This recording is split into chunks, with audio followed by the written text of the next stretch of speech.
So today we're going to be talking about what research is exactly. Now, one of my favorite quotes is research is creating new knowledge. That was by Neil Armstrong. And that's the idea behind any type of research you're going to do is that you are going to create new knowledge, maybe just for yourself, but possibly also for other people. Now, one of the things we'll talk about later is so you found it on Wikipedia. That's got to be some solid research. We're going to re-talk about this later. Wikipedia is not a place that we do our research from at all. Now, FISD does have a specific research process that we utilize. We all schools in the district use this, all students use this, whether it be elementary school, middle school, or high school. So I really want to touch base on some of this really quick. First off, I want to show you that there is no step-by-step process. There's not a step one, step two, step three. It is a fluid plan. It's a fluid process where you will start with the choose process, and it's knowing your task and generating possibilities and what do I want to learn. And you'll notice it can go next to plan. It can also go to reflect. You can kind of go in the order that best suits your project. As you go to plan, it's how do you get started? You have to list what you know, decide your questions will guide your learning, plan your process, choose your search terms. And from plan, you can go to reflect. You can go back to choose if you need to rethink what you want to learn. You can also go on to search, which is where you're going to do your actual research. You're going to browse sources. You're going to search for information. You're going to cite your sources. Um, and then you can either go again. I'm going to keep saying this, but you can go back to plan or you can move on to use, which is what do I do with this information that I find? Am I going to refocus a research question? And am I going to decide what information to keep and what information I don't need? Um, I might find these new sources if I need to bulk up the answers to my questions, record information needed and citing the source and things like that. And then, of course, we are going to move on to our create once we have gone through all of our process because now I've built my research. I understand everything. I've got everything I need. Now, how am I going to present this information to others? And that's that create gear. And that's the know your audience and purpose, finalize the thesis statement, organize the information, and create a product. Now, you'll notice that this doesn't always say create a research paper. So it can kind of differentiate on how that works. I want to point out that there's one gear I haven't talked about too much, and that is the reflect gear. This is probably, although it's smaller, it is one of the most important gears because it touches all.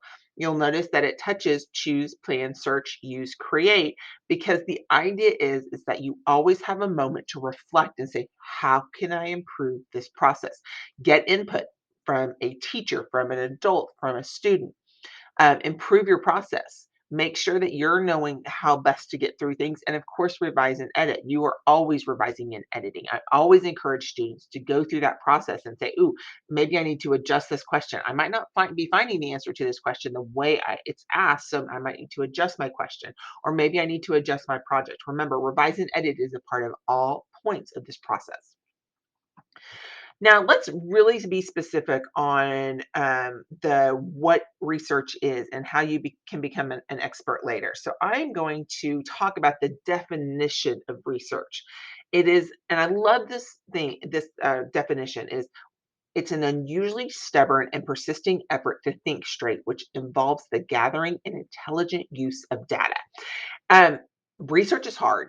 There is no way around it. Research is hard. And by staying, I like this, unusually stubborn because it is. You can't always find the answer you're looking for from the first, second, 10th source. Sometimes you have to go a little further. But it is the idea that you're persisting, that you're pushing past the stubborn, and you're persisting in your effort to get all the information and get the answers to your question.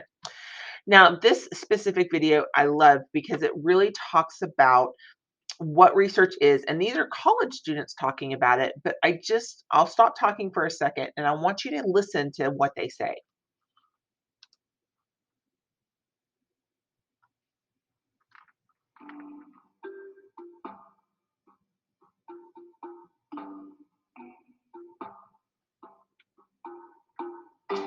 I got a summer URG to study women objectifying women. Paris to study Gothic architecture. Long commute in Bolivia. Economic opportunities for refugees in camps in Ethiopia. Physical theater in Chicago. Munich, Germany.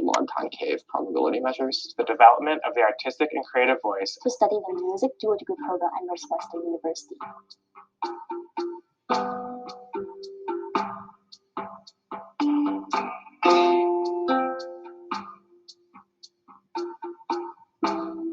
Research is structured inquiry. I think it's getting dirty. It's going and having questions and being able to explore them for yourself rather than just have someone lecture at you more or have someone just throw you some books. It's being able to structure your own path toward answering questions and making more questions. Research is just a way of me getting to work out my curiosities and delving into opportunities that I wouldn't have had otherwise. Research is having a question and needing an answer that is not already out there in the world.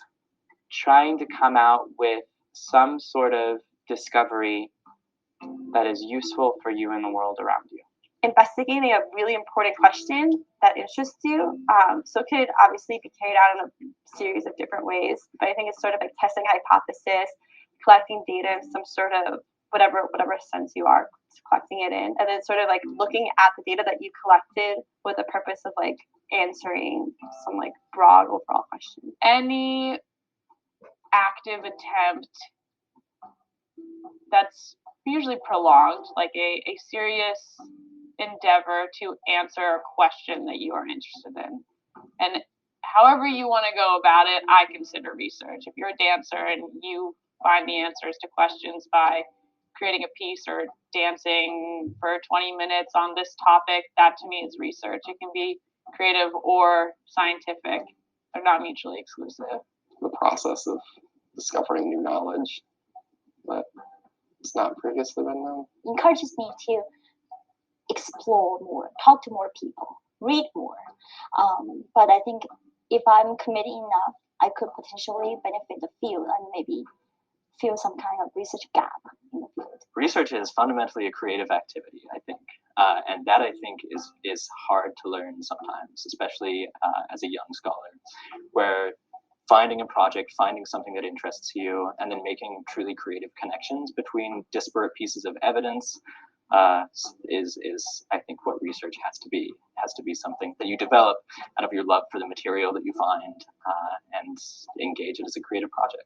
Looking at what's being done, how it's being done, and where it's stemming from, and then how one can perceive themselves either fitting in with that, if it feels appropriate to them, or if they want to try something new. And so for me, so much of that research is just figuring out who you are and where you see yourself in this larger whole outside of the university institution.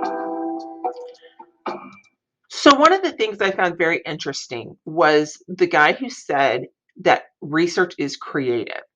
I always assumed as I did research growing up, that research was a more educational situation where it was exact. And being creative in my mind is painting, is drawing, is music, it's art, it's just all of that where you're building on something.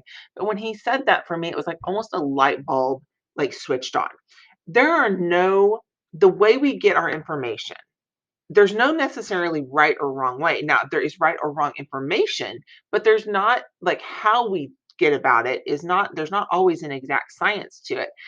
But I grew up believing that. And so the fact that it's a creative endeavor, it just made research for me so much easier to comprehend and to go with. Now, there are different kinds of research. We have our formal research and our informal research. And I have two men dressed here because I want you guys to think of it as a formal way and an informal way, and how maybe it's how you talk to one group of people versus another. And our formal is usually school related. Or it could be job related. It could be something like that. It's used to support an idea or a project. It can be cited. That means that you can actually show your sources and your sources are good. You it comes from a valid source. It's something that we have vetted out. We've made sure that this source is not just a random website online. It is actually a good website online. And it's actually something that needs multiple sources. You cannot just get your information from one place. You have to get it from multiple places. Now, informal research is when you are doing research just for yourself. It's something that maybe you have a quick question about something, and it's not something that you're going to do a project on. It's just something for you. It can be for anything. It could be you looking to see what a movie's about, looking to see what author has written certain books, where an author came from. It could be you, like for me as a reading teacher in the past, there is a story about Ricky Tikki. It's called Ricky Tikki Tavi, and it's about a mongoose. And I'm a visual reader. I like being able to picture in my head what I read. So whenever I was trying to picture this and it's a mongoose, I have no idea what a mongoose is. And so I needed to look up a picture, not for a research project, not to create anything, for my own brain, just so I could picture this story. It's not usually connected to an assignment. Informal research has nothing to do with an actual assignment. It's not going to be cited. You're not checking sources. You can use any source. There's no process to you doing that. And that's what informal research is. Now, we talked about Wikipedia a second ago, but let's talk about Wikipedia again, and why is Wikipedia only used for informal research? And we're going to make a little funny real quick. Wikipedia is the best thing ever. Anyone in the world can write anything they want about any subject. So you know you are getting the best possible information. He was kind of counterproductive on that, guys. Wikipedia, because so many people can touch it and look at it and change information, we can't use Wikipedia for that. We can't use it for informal. It can only be used for informal research. It cannot be used for formal, because we do not know for sure if it's true or not. Now, here's another little funny for you. I was just rubbing sticks together for fun. Didn't realize I was doing basic research. Yes, the cavemen even did research, because there was a trial and error factor to everything that they did. Now, we do have something going on right now as students. You guys have so much information coming at you. You guys are what we are considered on information overload, or AKA infobesity or infotoxation. So let's look at a little video about what that is. Hey Dad, did you pick me at a cell phone? Cell walls are thicker than plasma membranes and were originally discovered by Robert Hooke in a sample of corn. Okay. So I guess that means you didn't find me a phone? Thousands of telephone poles are destroyed each year by woodpeckers. Woodpeckers also nest in the cavities of trees, fence posts, and Which celebrity mom has another one on the way? Sucker mom. Cat moms. Mom jeans. Moms who wear jeans to match their teens' jeans. Hey, did you ever find tickets to Hawaii? Hawaii 5-0. Book 'em, Dano. Aloha. Mele Kalikimaka. Surf lingo. Bruh, I was stoked when I caught that tasty barrel. Seriously, did you price out tickets? How to beat a traffic ticket. 10 proven methods traffic courts don't want you to know. What are you talking Talk about? turkey. What? Talk live of hot singles in your area. They're waiting. Who's waiting? We really need to find a new place for breakfast. The Breakfast Club, a 1986 cult classic starring members of the Brat Pack. What? So, do we want an LCD or plasma? Plasma's an ionized gas. Next time we gotta find cheaper tickets. Cheapskates. Cheap thrills. I'm having this backpack. Backpacking back to school? Johann Sebastian Bach. Seriously, we need a new place to eat. Let eat my dust. Eat editing shark. Wolf spiders eat their young. Plasma cutter. Tetroplasma. Love plasma. No, I need a flat screen plasma TV. Flat screen. Silk screen. Flat screen. I'm in plane tickets. Raffle tickets. I've got 2 tickets to paradise. Won't you pack your bags? We'll leave tonight. Bird of paradise. What's causing my back? Bring the pain. Mixed martial arts this Sunday. No! You people, I said ticket.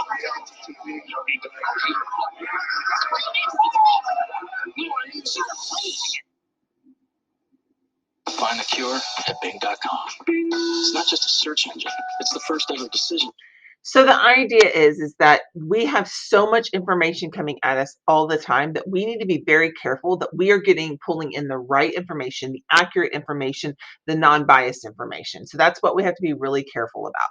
Now, kind of talking in our research mode, we need to talk about what is the difference between the internet and the databases. You guys are going to be doing a thing where you guys are going to be having a chance to look on our databases for doing a little scavenger hunt. You're going to do a little bit of a virtual nonfiction walk where you guys get an opportunity to look through them. But I want you guys to kind of think about what's the difference between the internet and the database.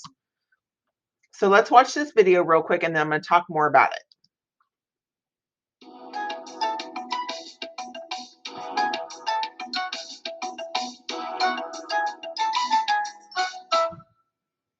Although databases share a lot of the positive attributes of a search engine, ease of search, flexibility, availability, they have some elements which make them far, far superior in a research context.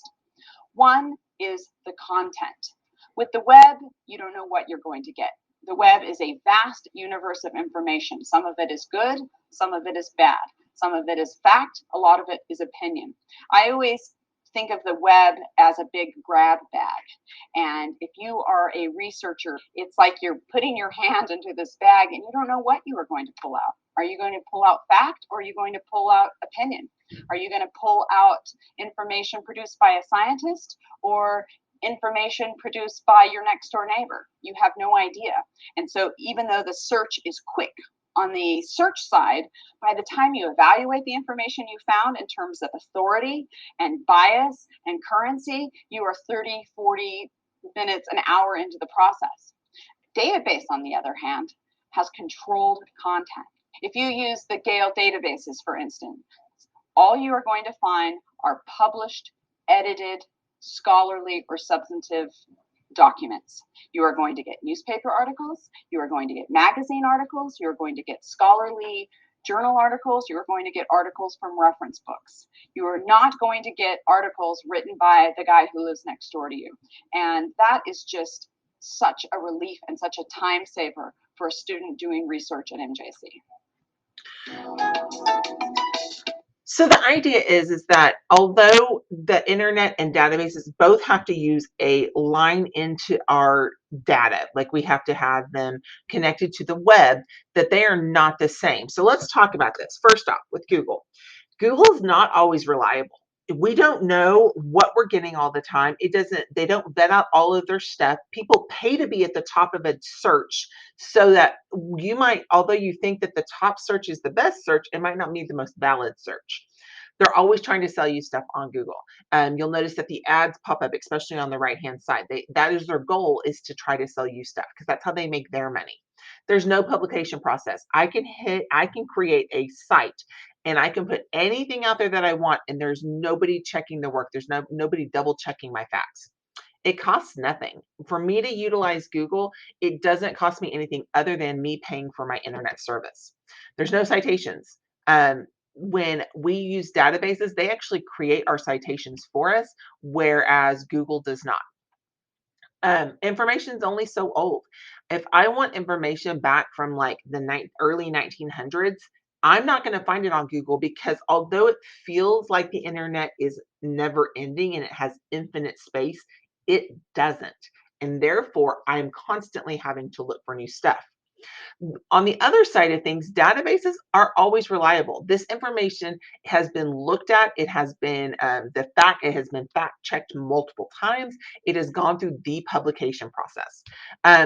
There's no ads. Now, if they have a scanned article from a magazine, you might see an article there, but on the actual database, there's no preferential treatment based on who's paying for this site. You must be a member, which all of you have access to databases through the school district. You must be a member in order to access this. You can't not everybody can just do it anytime they want. It does go through a publication process. A lot of times they actually have jobs that are people fact checking the items in the article.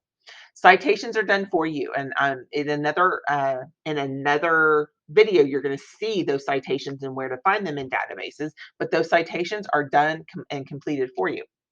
And I love this part, is that you can find information dated back to the early 1900s on certain topics. If I'm researching World War II, I can actually find news articles from the days during World War II. I can actually find the actual newspapers. And I think that's really cool because that is primary information. That is straight from the source information.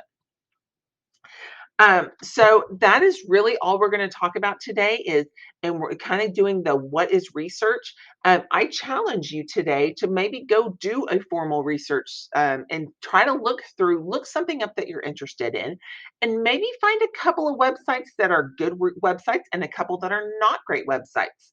And that's something that you can do to practice your research skills.